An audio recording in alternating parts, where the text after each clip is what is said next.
I put my finger to my lips and motioned for Toby to stay behind me. We tiptoed along the hedge in front of the big brick house. When we got to the gate, I scanned the street and whispered to Toby, "You be the lookout. If anybody comes inside or a car comes or anything, you whistle like I showed you this morning, okay?" Toby nodded. I peered over the gate. The front door of the house was closed. I glanced towards the driveway. No car. The yard was empty and quiet. "Here, Willie," I called out real soft. Nothing. Maybe he was inside. I wondered if I could go on up to the porch. Probably not. If somebody was home, they were liable to see me. "Maybe you should whistle," Toby whispered. Okay. I whistled one time and waited. Sure enough, Willie stuck his head out of that little doggy door. When he saw me, he dashed out the door and up to the gate.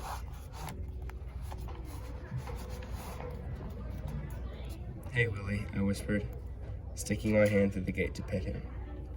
He stood on his hind legs and put his front paws on the gate. His tail wagged so hard, his whole body wiggled. He licked my hand like it was a T-bone steak. "You want to come with us?" I said. He cocked his head and peered up at me. And then, I swear, he nodded his head. If he could have talked, I was sure he would have said, "Heck yeah, I want to come with you." So, quickly as I could, I lifted the latch on the gate and opened it just enough to reach my arm in. My heart was pounding so hard, all I could hear was thump, thump, thump in my ears. I knew I had to keep myself moving or else I was liable to start thinking. And if I do start thinking, I was liable to think, I shouldn't be doing this. So I turned my mind to off and grabbed Willie's collar. I pulled him through the gate and out onto the sidewalk. He kept wagging his tail and looking at me with his shiny black eyes. I took the string out of my pocket and tied it to his flea collar. "Okay, let's go," I said to Toby, and we took off running. I ran down Whitmore Road, around the corner, and into the woods. Willie ran along beside me. Every now and then, he leaped up on me or at my heels like this was the most fun game he'd ever played. Once in a while, he let out a little yip. Bring out your stuff. When we were far enough into the woods that I was sure no one could see us from the road, I stopped to catch my breath. I put my hand on my pounding heart and leaned against a tree. Toby ran up and stopped beside me. "We did it," he hollered. "Shh." I clamped my hand over his mouth. "Somebody might hear us. You got to be really quiet." Willie sat in front of us with his tongue hanging out, panting. His tail wagged on the ground. Swish, swish, swish. I knelt down and ran my hand along his back. He closed his eyes and leaned against me. "It's okay, fella," I said. "Don't be scared. Me and Toby are nice." He scratched behind his ear with his hind leg, making the tag on his collar jingle. "What do we do now?" Toby said. "We take him over to the house and tie him up on the porch." "What if you don't like it there?" "He's just going to be there for a little while," I said. "As soon as his owner puts up the reward sign, we'll take him back home." "Ooh." Toby knelt and rubbed the top of Willie's head. "What if his owner don't put up a reward sign?" I flipped my hand at Toby. "Trust me, that lady is going to want him back more than anything. She's probably making a reward sign right now." I made my voice sound calm and sure, but a funny little feeling was tapping at my insides. A feeling like maybe I had done a real bad thing. I took a deep breath, trying to swallow that feeling down and keep it from growing. I unbuckled Willie's green collar and tossed it into the bushes. Tap, tap. There was that feeling again, tapping at my insides like it was trying to tell me something. "What'd you do that for?" Toby said. I rolled my eyes, thinking about it. "Think about it, Toby." Toby's eyebrows squeezed together as he bit his lip. "'Cause he don't need it anymore," he said. I sighed. "No, Dumbo, because we can't take him back to his owner with his collar on, or else she'd wonder how come we didn't call her. Her phone number's right there on the tag." "Oh," Toby nodded, but he still looked confused. I swear sometimes he is dumber than dirt. "Come on." I motioned for Toby to follow me. We made our way through the woods behind the houses on Whitmore Road. I could hear the cars on the highway up ahead, so I was pretty sure we were going in the right direction. Willie trotted along beside me, happy as anything. Every now and then he stopped to sniff the ground or root through the rotting leaves. Once he would stop to dig, sending dirt and leaves and twigs flying out behind him, and making me and Toby laugh. He sure was a funny dog. When we got to the highway, I stooped down behind the bushes along the edge. I handed the string leash to Toby. "Here," I said. "Hold this while I see if any cars are coming." I checked in both directions, no cars. I went back to where Toby sat with his arm around Willie. "Okay, now listen," I said. "We got to run across the highway and through the vacant lot over there. I'm pretty sure we cut through the woods to get to that old house." He nodded. I took the string from him and dashed across the highway with Willie limping along beside me. We kept running until we made it to the edge of the gravel road leading to the old house. The whole time, Willie pranced and yipped and jumped on me.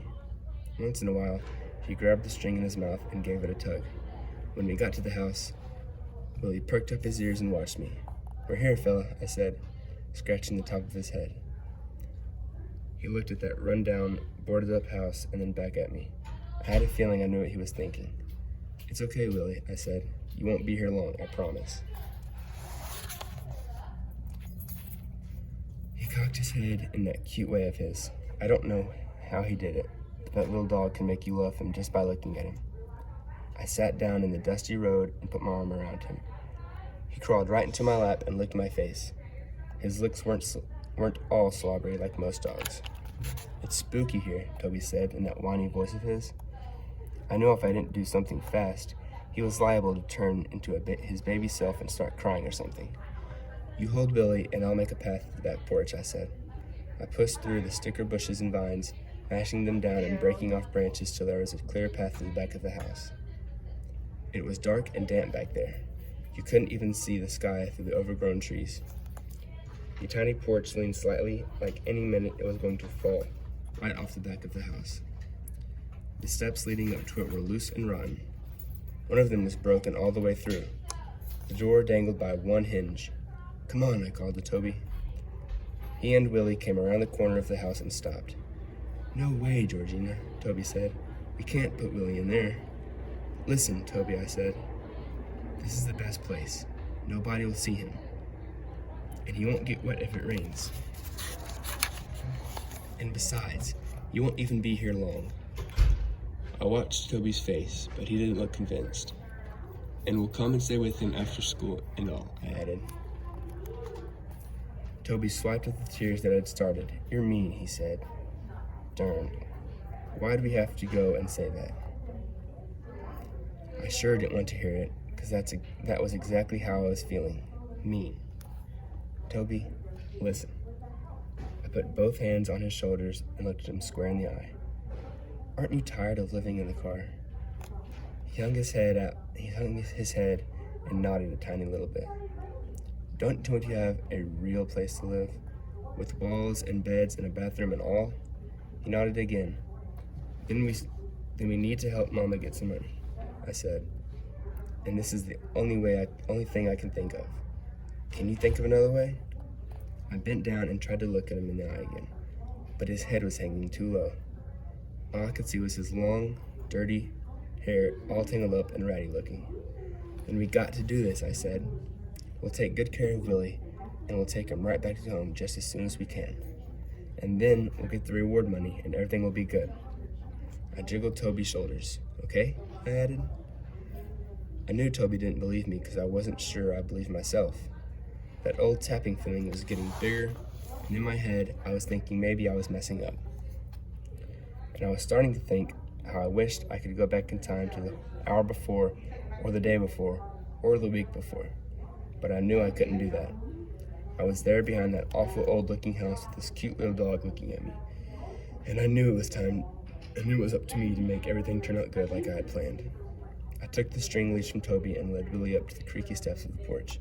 "This isn't so bad," I called out to Toby. The top half of the porch had been screened in once, but now what was left of the old rusty screen hung in tatters. Leaves and pine needles had blown in and covered the floor, settling in the corners in damp, moldy piles. I pushed some of the wet leaves aside, trying to make a clean spot. Then I knelt down and took Willie's head in both my hands. "Don't be scared, okay?" I said. "We'll be back real soon and everything will be fine." Then I rubbed my nose back and forth against his, an Eskimo kiss. Willie rested his chin in my hands and gazed up at me like he believed every word I said.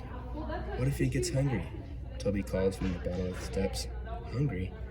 I hadn't even thought about that. I couldn't believe Toby was thinking of something else I had left out of my How to Steal a Dog notes. I said, "What if he gets hungry?" Toby called out. "I've got all that worked out," I lied. My mind raced, trying to think of how I was going to feed Willie. And what if I couldn't get back here every day? How long could a dog go without food? And water, Toby said. "Dogs need water, you know. You might die if you don't have water." "Shut up, Toby." That's all I could think of to say, and it did the trick. He shut up, but it didn't help me feel any better. I tied the string to the doorknob and said goodbye to Willie. Then I led the way back through the weeds and briar bushes toward the road.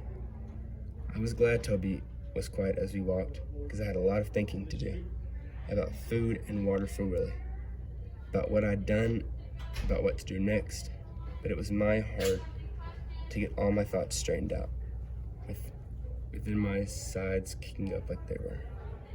That tapping feeling was turning into a full-out banging.